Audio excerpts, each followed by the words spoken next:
Welcome back to the exciting video. What we're talking about today are your sucky chord progressions and your sucky ability to write music.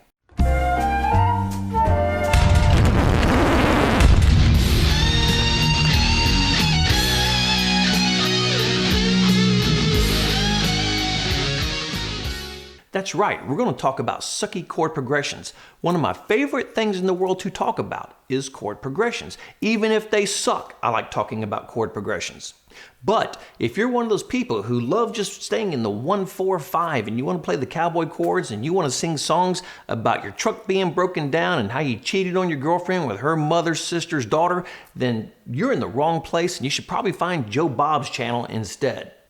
But if you write progressions like you're a third grade flipper baby from the mountains, you're in the right place. So we're going to try to take your boring progressions and we're going to add a little spice to them. What I'm going to do is I have a progression and I'm going to play it in key.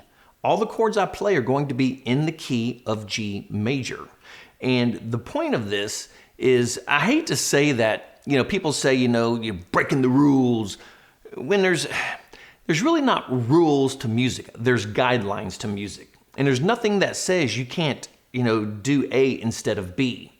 And if you're always staying in the world of A, which just happens to be your major or minor scale, and you're not drifting out or doing anything, it's not going to be long before your music career is going to go down the toilet, just like that failed attempt you made at trying to go to med school.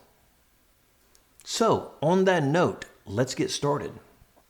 So like I said, this progression I'm going to play, and I'm going to call the chords out as we go through it. And it sounds like a bag of cats getting run over by a lawnmower. It is not good. But we're going to make it better by using the same chords. We're just going to change some things around a little bit. So the song starts in a G major. And the very next chord is a G minor.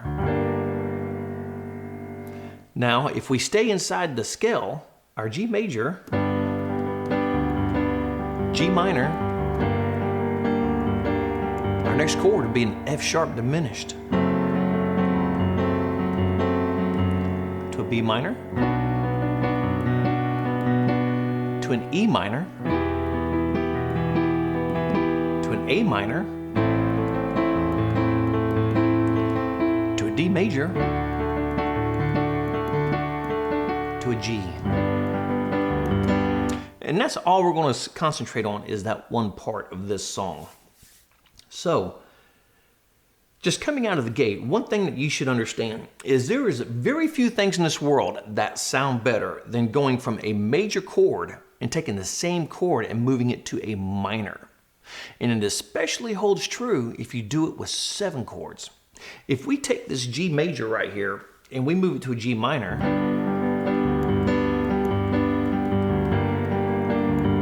that sounds okay, and that gets used a billion times in music. But if we take the G major 7, it already sounds 10 times more interesting. There's so much more color to the chord. And now we've got something to work off of. Because when we're doing the G major to the minor, the only sense of movement I have is that major third going to a minor third. And I want more movement than that. So if we take the G major, we turn it into a 7, but then we take that G minor, and we turn that into a 7 also. Now we have all kinds of movement, because I have a major third going to a minor third, and a major 7 going to a minor 7.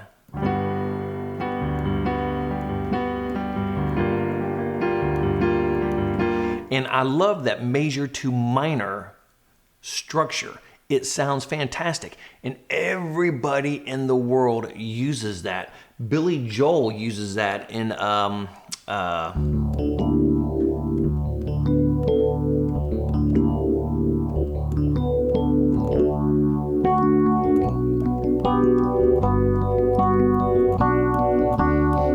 right here.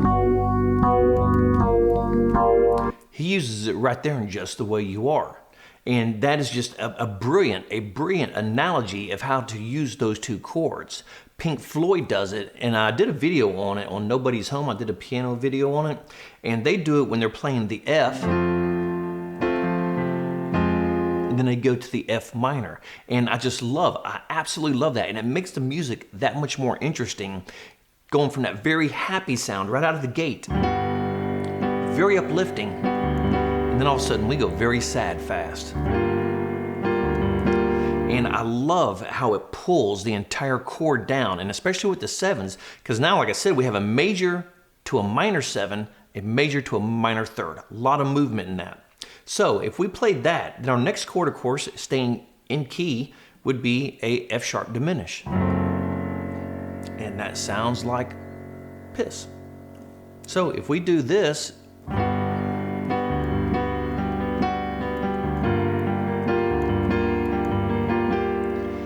I have a sense of melody in my head already, and I want to hear this cascading sound of.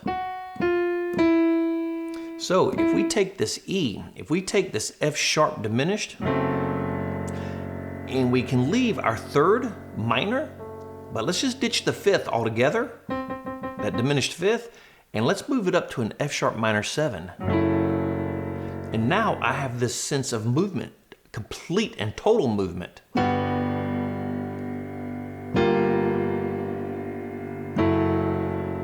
And that's kind of what I'm hearing in my head, is this cascading down on the 7ths. And it already sounds that much better and that much more interesting just adding in the 7ths. And just the fact that we have the major G going to a minor G adds that much more to it. So it already sounds worlds better. This is it originally.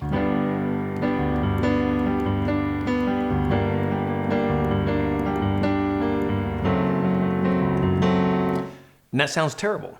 And what we're doing is we're going from a 1 chord to a minor 1 chord to our diminished 7th, but we're making the diminished 7th, we're actually making it a minor 7 instead.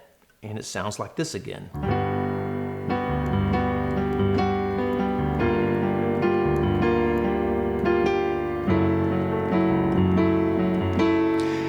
Now we're well on our way, and this is starting to sound worlds better right out of the gate. So our next chord is going to be a B minor, and that works good, and that sounds pleasing. So we're just going to leave the B minor there, coming out of this F sharp minor 7.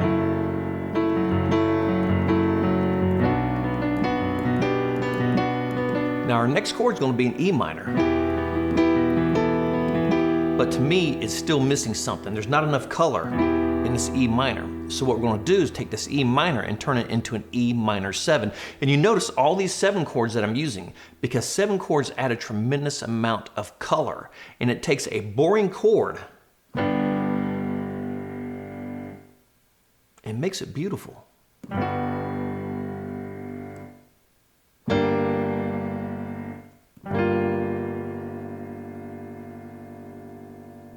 And that's a lovely thing. So, like I said, we're going to take this E minor and we're going to turn this into an E minor 7. And listen to the difference just right out of the start. I love minor 7 chords. They sound fantastic. I just love 7 chords anyway. And if you haven't seen my last video, I did a video on Do Your 7 Chords Suck? And if you haven't seen that, you should really watch that. Now, I do that one on guitar instead of on piano, but that is actually a really good video so you can... And what I did is I took 1 chord and I played 6 variations of the same chord. But the variations, a lot of them sound extremely different. Of course, a lot depends on how you pick the chord. But that gives you a good idea about 7 chords and how to use them, because 7 chords will really make your music stand out, especially if you're a blues or jazz guy. 7 chords are fantastic. Now, I know you guys heard me talk about it a million times that I'm a metal guy, I'm a metalhead, I'm a hardcore freaking metal guy. But in all reality, I'm a progressive metal guy. I just never say that because, believe it or not, half the people in this world are idiots and they don't know what progressive metal is. But I'm a huge progressive metal guy, and I get into that neo stuff. Randy Rhoads is just, to me, is like the end-all, be-all of guitar players. And I love Alex Lifeson. I love Rush, John Petrucci from Dream Theater. I love all that stuff. But some of my favorite progressions in the world are from guys like Gary Moore, who absolutely writes these beautiful progressions. And this was going to be the Gary Moore video that I was going to do, but I'm still working on the backing tracks. I do have to make a backing track for that one. So I went ahead and jumped. I switched to 2 videos. I was going to do the Gary Moore video, and we were talking about his progression on Still Got the Blues, and then I was going to do this video. I had to switch them around. So before we continue though, please subscribe to this channel. If you like what's going on here, please subscribe. If you don't like what's going on, well then don't subscribe. It's that simple. Give it a thumbs up, give it a thumbs down, completely up to you on what you want to do with it. But if you do subscribe, please share the video to help the algorithm, yada yada yada, blah blah blah, because it all comes down to subscriptions at the end of the day for YouTube. But if you do want to support this channel, you can support it through my Patreon page or right here on YouTube. There's a join button on there somewhere that I'm not sold on yet. I think I said that in the last video. But moving on, let's go on. So we've added this E minor to it. Beautiful. Now coming out of the C minor, the next chord would be an A minor if I stayed in scale. And that sounds terrible.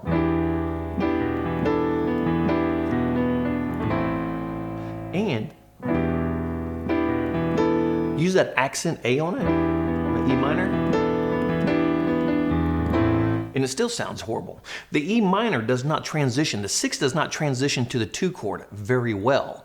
And I can't really think of, I'm sure there's songs out there somewhere that have a 6 to 2 transition. Personally, I've never used it because I do not like the sound of it. So what do we do? Because that is our chord. That is the chord in our scale. We're moving from the 6 to the 2. What do? And the 2 is a minor chord. Well, we take the 2 and we make it major. But to make it sound even better, what do? Anybody? Anybody? What do? We make it into a major 7 chord. That's right. We're going to take our minor 2 chord and we're going to turn it into a major 7 chord. And listen how well this transitions.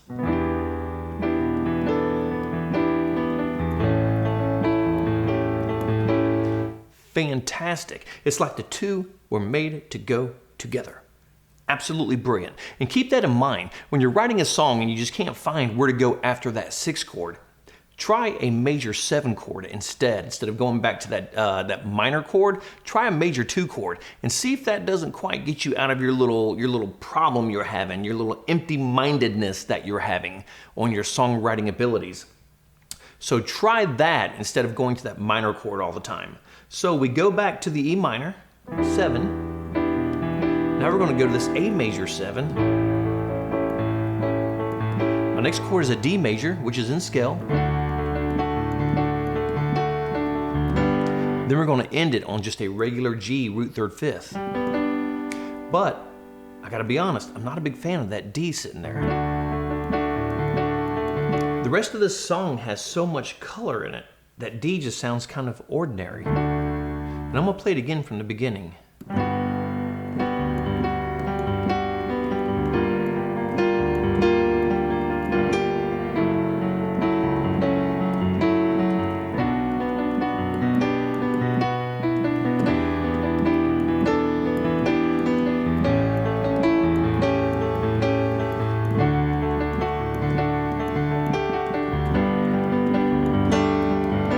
So that sounds really good, but I'm still not happy with that D. Now we could use it just like that and just be totally fine. We could absolutely be totally fine, but I'm still not happy with that D sound. To me, it's still missing something. So what if, since we're using 7s on everything else, what if we went with a D7 there instead of just a regular D? So let's see what we can do with this D now. We have a D here. This is our D. And if we played a D7, we'd have that C. And I don't like the way that sounds, actually. Not a big fan of that. Strugs coming out of the E minor.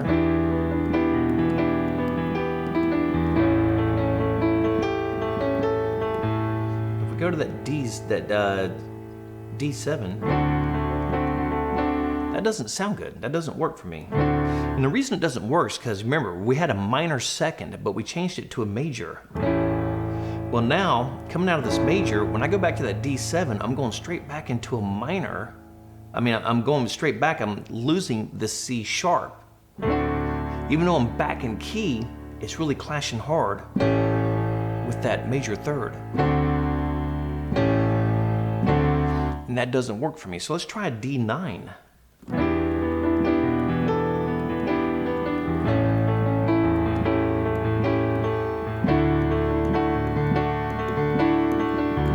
That D9 sounds fantastic. And I've added that ninth, and that does sound good. But let's try one more thing. Let's do a major 7 on that D. Now granted, that again is out of key for what we're playing here. We're going to take the 7th and we're going to raise it a half step, which is going to give us this. And that sounds brilliant. Absolutely fantastic. And if we add that 9 on top of it, oh, that's just lovely. That is lovely. That's without the 9. That is fantastic. So let's go back to that E minor, to the A major 7. And let's grab this D major 7 here.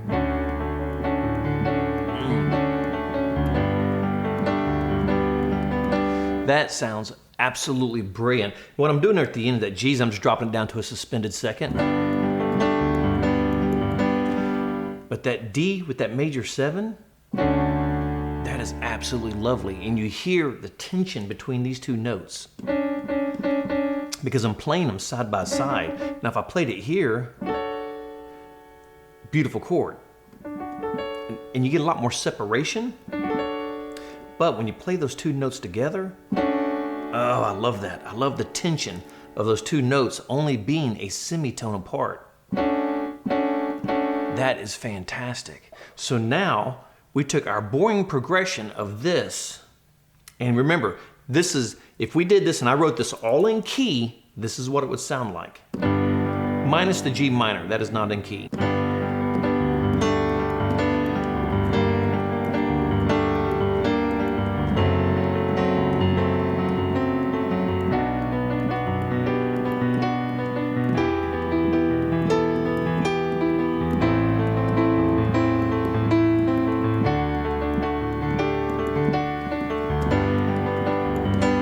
And that's horrible. That is how, and like I said, this isn't how it was originally written, but if I stayed in key and played all these chords that I've got, and if I played them in key, that's how they would sound. So here again, here's the finished product.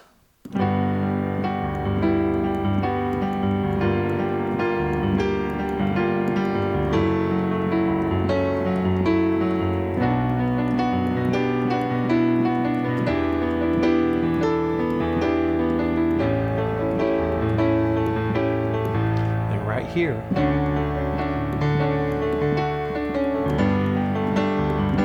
And just you can tell right out of the gate that is such a better sounding song by moving these chords around, changing a few of them, making a few majors into minors, and taking a diminished and making it into a minor 7, getting rid of the diminished, and then taking the minor, turning it into a major, adding all these 7 chords and maybe a stab of a 9 on top of it.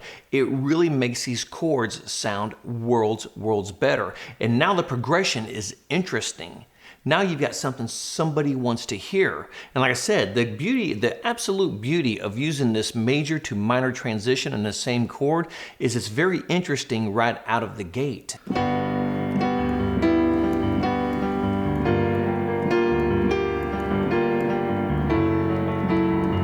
And it just sounds so much better having all these notes cascading down. When we're cascading down the thirds, which is going here, if we're starting this and we're at the major third, we're going from a major third to a minor third to a minor third. But everything's moving down in half steps in semitones. But we're also taking a major 7 to a minor 7 to a minor 7. And again, everything's moving down in half steps, and it gives the song a huge sense of cascading down, and that is what makes it sound so good. Good, sounds good there.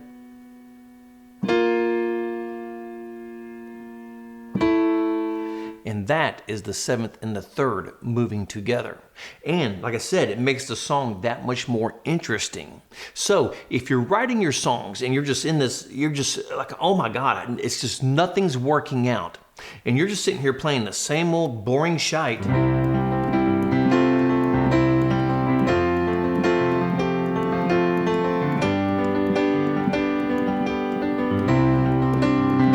That's a 1-4-5 progression. And nothing wrong with it. It's just boring as hell. So if you're doing that, trust me, add in the 7th chords. Remember, if you're coming out of that minor 6th and you're just stuck on where you want to go, now granted, there's a lot of places you can go out of a minor 6th. But in my head, all I heard was that major 2nd coming out of that. The minor 2nd simply doesn't work. And remember, you can take that diminished 7 chord, because everybody shies away from the diminished chords, and I absolutely love using diminished chords. And on the next lesson, when I get the guitar up, we're doing the Gary Moore, I'm going to show you what I'm talking about. But you can take that diminished chord if it's not working for you and turn it into a minor 7 chord, and it will still work just as well. And everything that way is going to be like little slices of heaven and make your life better and more joyful. And if you're writing progressions like that, you actually may get rid of that ugly ass girlfriend you've been had for the last 15 years and date somebody that's at least a 5, which is not bad considering you're probably a 2. So on that note, we're going to wrap it up right there. And like the great Sammy Hagar says, if you miss a beat, you lose the rhythm and nothing falls into place. Whatever instrument you practice, make sure that you are playing and practicing with yourself and your progressions. Stay with your scales, but then start varying outside of the scales. Start looking for ways to make your music interesting. Because if your music's not interesting, nobody's going to want to listen to it. Which is why nobody probably talks to you to begin with. Because if you're not interesting, nobody cares what you have to say. So practice your progressions. Theory, theory, theory. Theory is so important because without the knowledge of theory, I could not have done what I just did. I have to know what it is I'm doing and why I'm doing it. So we're going to wrap it up right there, like I said. And until the next video, rock on.